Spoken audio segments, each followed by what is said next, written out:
tell us a wee bit more about Turku and Finland? Turku, the town where I grew up, is the oldest town in Finland. And so there's Finland a lot around us. Mm-hmm. And where I grew up was the place where it wasn't that nice place to grow up, but I was happy child. Mm-hmm. We do all kind of stuff, mostly play football outside, street football with friends and with my brother. And around us, close to us, there live like 4 or 5 players who play in top division in Finland. So we have something to look at when we practice and when we played. And we went to watch the games, and we saw those same persons on stadium week after week. So basically, where I grew up was place you have to some sport or criminal way. And I have a couple of friends who reached to NA in ice hockey, and a couple of friends who become the professional players in Europe.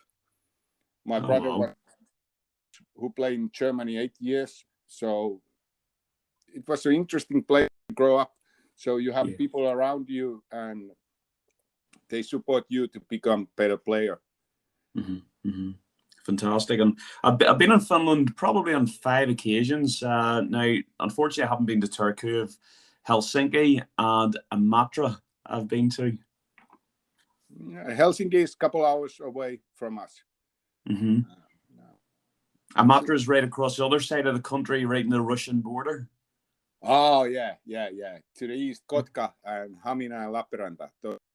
Yeah, that's it exactly. I was doing some research to see what famous person has come from Turku.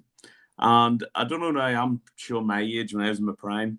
There's a top dance musician. Now, hopefully, technology will allow me to play this. And I want you to tell me, do you know the song and do you know the artist? Let's see if you can hear this. This should be the Finnish national anthem. Sandstorm, yeah. He's from Turku, yeah. Brilliant. Actually, I lived 2 years in downtown, and he was our neighbor. You're joking? He was your neighbor, Darude. Yeah. Oh, I love this song. Yeah, it's an old song. Oh, here's the listeners now enjoying it. Here's the beat. Yeah. So I think that should be the Finnish national anthem. I loved Darude growing up. That was a song of mine. Take me back to my prime, growing up in Belfast. Akusti, there were some nightclubs that we went to that always played Sandstorm. I think that must be going back to the year 2000, I'm going to guess. Yeah, I think around the year 2000, yeah. There was a famous nightclub called The Box in the Odyssey, and they used to do an event every Tuesday that was called Cracks 90. Okay. And the drinks were 90p, 90 pence, the drinks. Oh. Somewhat more expensive now. But yeah, that's amazing. So Darude was one of your neighbours? Yeah, he lived, quite close to me, yeah. Same street, and you still same building. That's here. That this is so random. This will be one of the highlights of the podcast. I'm really impressed. Yeah, and then I have an opportunity to go to the United States to do some summer camps. So I learned the language. Basically, there I barely talk 3-4 sentences, and I jumped to the deep end. Mm-hmm. And after that 1 week, I was so it was so good week for me. So year later, I went there and I spent 1 month there coaching, and I saw the different style of coaching, and I get to know the people and I get more information. And also back home, 2005 before I was a U17 coach and also the assistant coach of the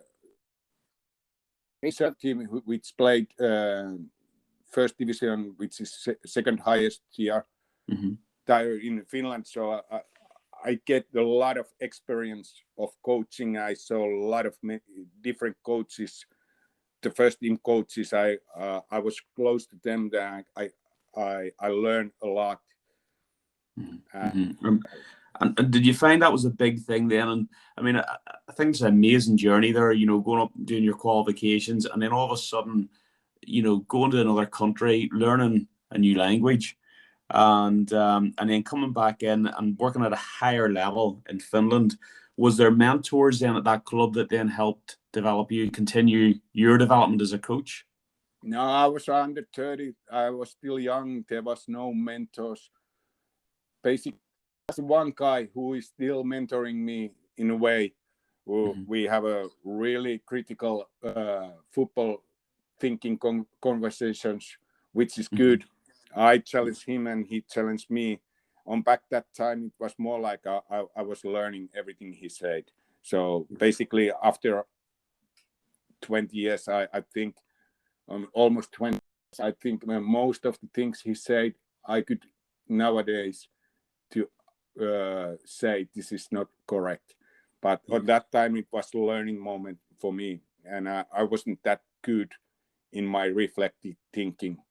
Tell the listeners, you know, in Finland, this sort of setup in terms of, you know, do you play in smaller areas, or can you play at the top level? You play any team from any side of the country, even things like weather conditions, because obviously in Finland it gets very cold in the winter. There's lots of snow. So what way does the season and training operate? The regular season is from April to October, mid-October, and the preseason is always wintertime. And where I'm from, Turku, we train mostly outside throughout the year. And if the weather is really cold, then we have to figure it out. But most of the time, -5 is okay to train outside.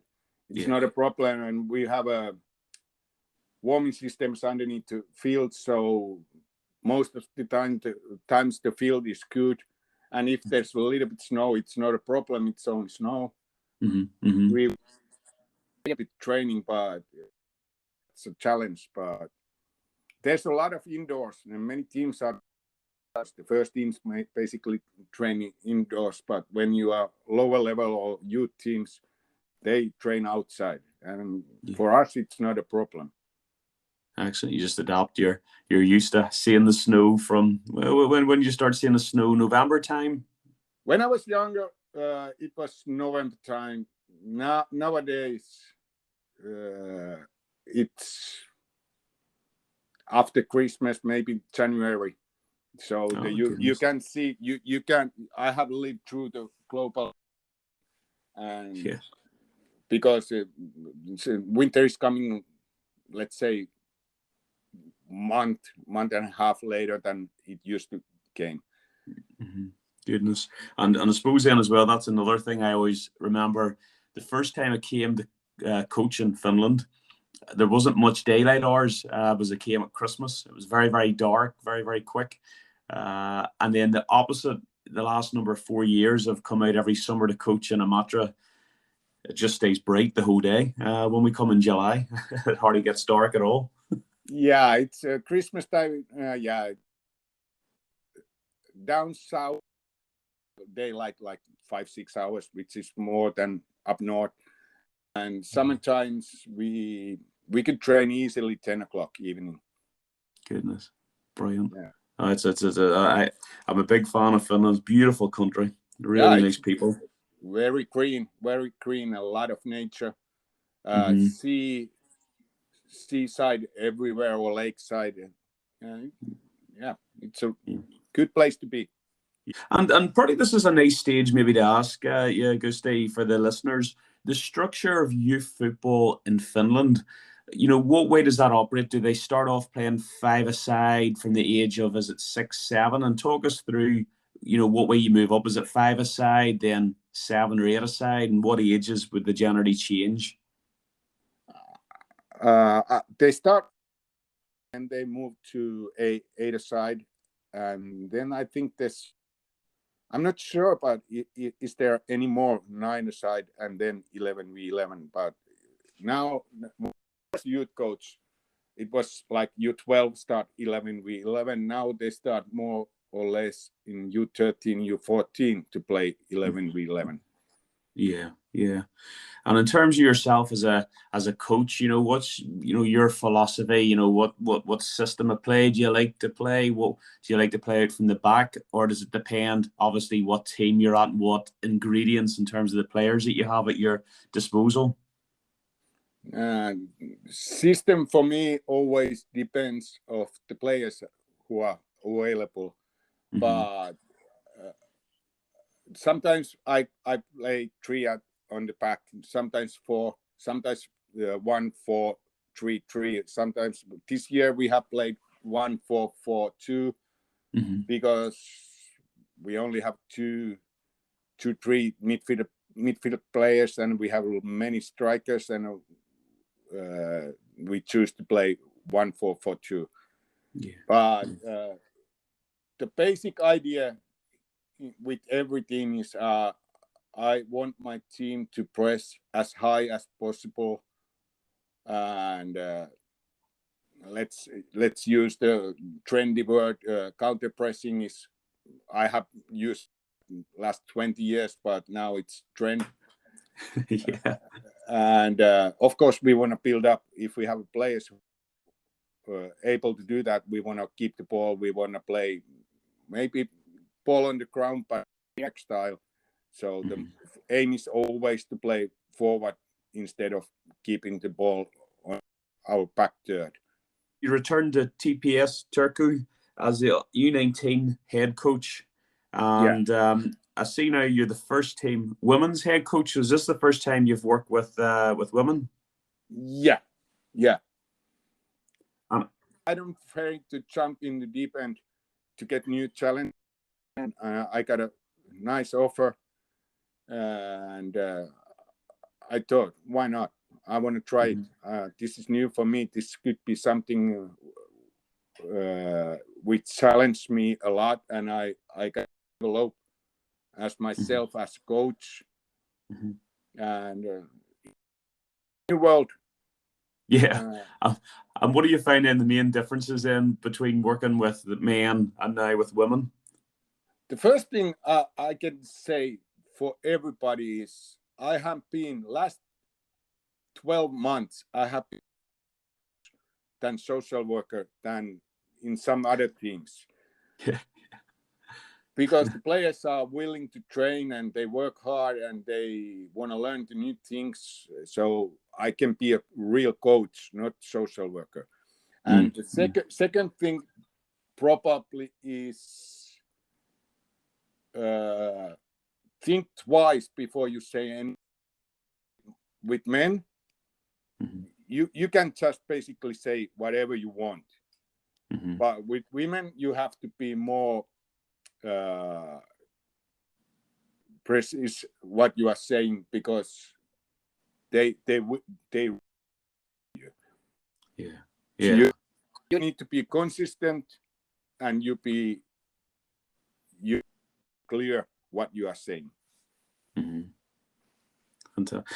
what sort of schedule then do the women have? Was you play in the top division with the women with Turku? What training schedule do they have throughout the week? First of all, 2020 they relegated, and my job was to rebuild the club, women's side and the team. So we start from the scratch, and we still train same amount of training times. We train 4 times a week: Monday, Tuesday, Thursday. Saturdays normally is game. If game is on Sunday, we train on Saturday, Thursday, Tuesday. It depends of the last week, but 4 times a week we train 4 times a week. Fantastic.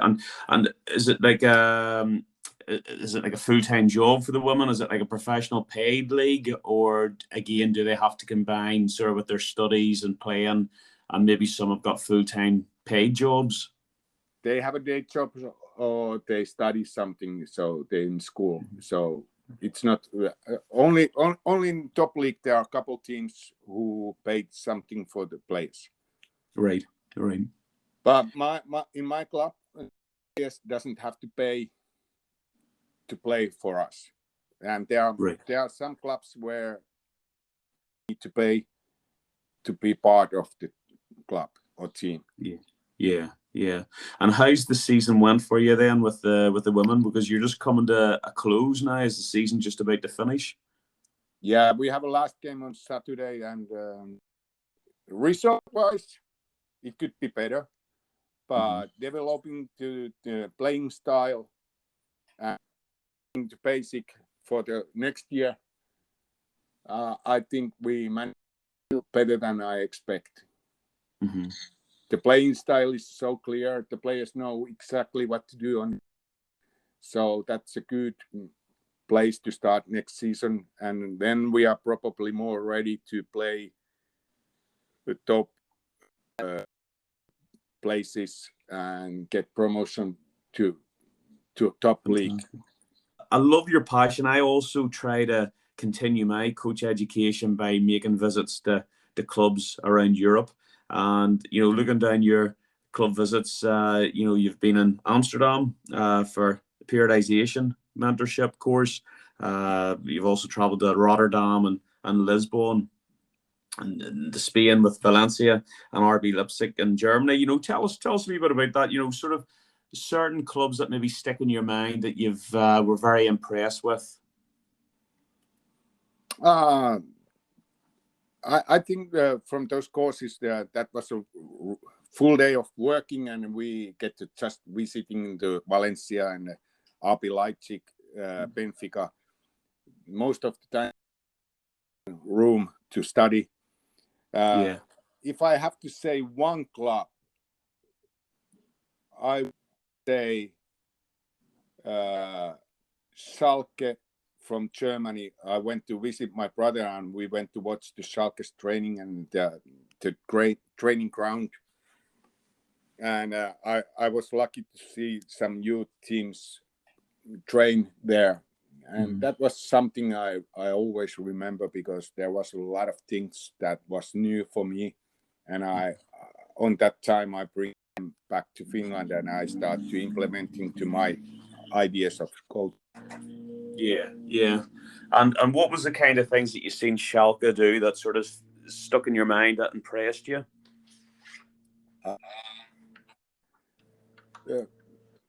I think the most interesting part was transition games, what they did on that time over there, and the quality of those trainings and of the trainings. That was most interesting part for me. Yeah. It's just the speed and the intensity that the players work to. Yeah, and it was interesting while I was watching 2014 World Cup and how Germany played, and I have saw that many years earlier in the lower levels in Germany. The same playing style was there, and 2014 it was its peak. Semi-finals against Brazil. 21 minutes. Oh. Amazing. So, and what is there any club visits you've got now that you're looking forward to now that things are starting to get back to a bit of normality with the pandemic, that we can travel a wee bit freer now? Yeah. Probably when everything's clear and safe to travel, I probably go to visit in Frankfurt, and probably I have a chance to see the Eintracht training, maybe going to Mainz and visit them, and that's the next thing probably I'm gonna do